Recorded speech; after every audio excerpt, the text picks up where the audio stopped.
Don't what me. Okay, what me? Alright, how you doing, Final Wordians? My name is Lee Boy. You're listening and watching Lee's Final Word. Today we're doing a video wrestling cast or wrestling vidcast, however you want to call it. Thank you for tuning in. I want to check with you guys. Did you guys check out NXT Brooklyn Takeover 3? Man, that was great. I wanted to bring that up. I know it's like maybe 2 weeks out or a week out, whatever the case may be, but I wanted to bring that up because that match between Asuka and Ember Moon, come on now, that was probably the best match of the night. I would go out on a limb and say that was the best match of the month, best match of the year. I mean, come on, that match was excellent. I really want to touch on really is the women's division in wrestling and WWE.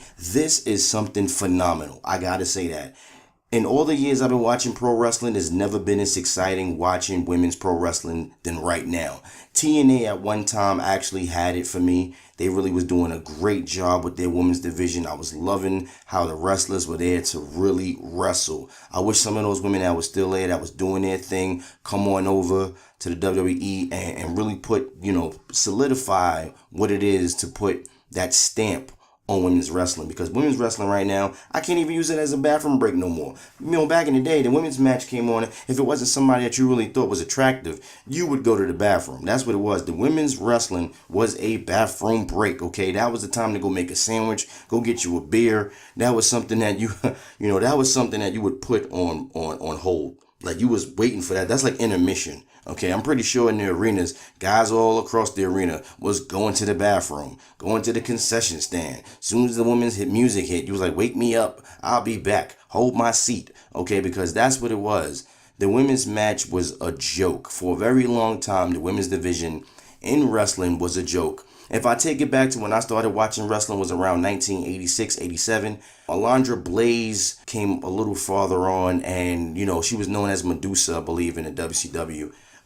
Before she came over to WWF. But Alundra Blaze, when I knew her, was the woman that would do this, she would grab the person and do like this German suplex and then pin them. I thought that was really cool. Really thought that was really athletic, something that a woman can do, because before then I really didn't see a lot of women wrestlers. I seen managers. The thing is, women's wrestling has evolved to the point where it's at right now, that it's at such an amazing, amazing height.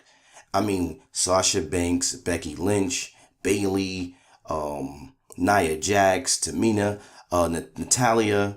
I mean, I can just name the whole roster of women that's there, and they all, from what I see, push each other to do better and better and better to make a mark in pro wrestling with women. Because before it was a joke. It was such a joke. I mean, we had back in the Lita and Trish. If I go back to the Attitude Era. Back in the Attitude Era, we had Lita, Trish, and a couple of other Ivory and stuff like that. They put on some good matches, but they didn't put on caliber matches that you see right now. Because reason why I say that, because that Asuka Amber Moon match in NXT, oh my, that gotta be, if not, it has to be voted one of the best matches of the year.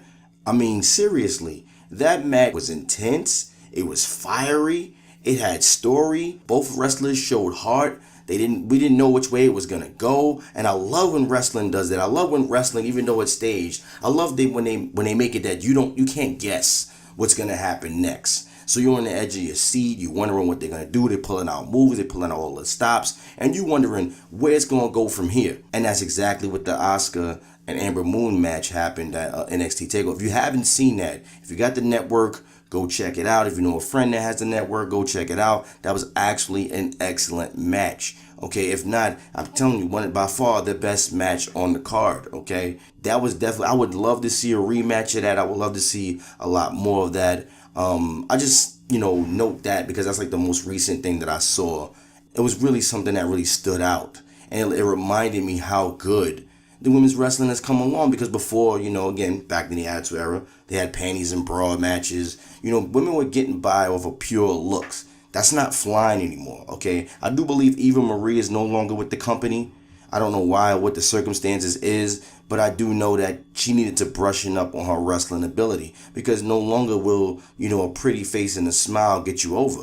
I mean, it'll get you far, You know, you could still be a ring announcer or someone that can introduce people. You could be backstage doing interviews. But right now, when as Becky Lynch and Charlotte and all the other girls have upped the roster and upped the game for women's wrestling, they're trying to move forward. They're not trying to move backwards. So, if, you know, you're coming along in this wrestling business, trying to make a mark and to make a name for yourself, you gotta wrestle, okay? We want to see wrestling. Give us the storylines, of course. Give us the mic skills and the promos. We love all that. But when you get in that ring, your actions got to speak. You got to really, really put it all out there. And I think that the Asuka match with Amber Moon was just great. What was the pitfalls in some of the women's division over the years? The thing and emphasis on beauty. When they really tried to focus on the looks of a character. They really didn't give a damn and they didn't care. Prime notice back in the Attitude Era, Sable. Sable was eye candy for everybody. Sable couldn't wrestle worth a damn, okay? But guess what? Nobody cared if she could wrestle. I'm gonna tell you straight up, I didn't care if she wrestled. But guess what? She was getting big pops in the audience on wrestler caliber level kind of, you know, stuff. You know, she'd come out and the arena would erupt because it's Sable, you know, off of sheer looks alone.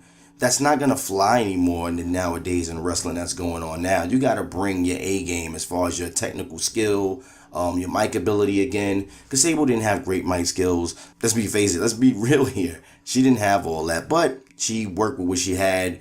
She did her job. She did her piece. And at that time, at the Attitude Era, it was definitely something that worked in her favor. Let me put it that way. Definitely during the Attitude Era, it did work in her favor. Moving on up to about the 2000s, moving into, you know, the turn of what's going on now, wrestling in the women's division, you know, they tried to do certain things, but it was still, they called the belt the Divas Championship belt instead of calling it the women's belt. They got rid of that for a while, and they focused on the word diva, you know, and I think the ones that primarily etched that in stone was probably the Bella Twins, and they weren't great wrestlers. The Bella Twins are not by any stretch of the imagination great wrestlers, but they are working with the girls now. They are striving to push and do better. And the girls that are coming in now are showing everybody how to get this done. The diva thing is way past. I mean, they still calling them divas. They still call them. But the women's wrestling is what it's all about. And right now, we can't use it no more as the bathroom break. It's no longer considered the legitimate time to go use the bathroom, okay? I think now we can probably say the tag team division is the time to do that. You know, because Vince don't like tag teams. I mean, he's breaking up every team there ever was, okay? I just saw the Hardy Boys. I think Jeff just won the number one contender, for the Intercontinental title. So what's that do for the Hardy Boys? I believe they're probably setting up Broken Jeff and Broken Matt Hardy to do their little storyline for the title for that. But we'll see how that goes. The unofficial bathroom break days are over for the women's division. And that's clear and that's evident.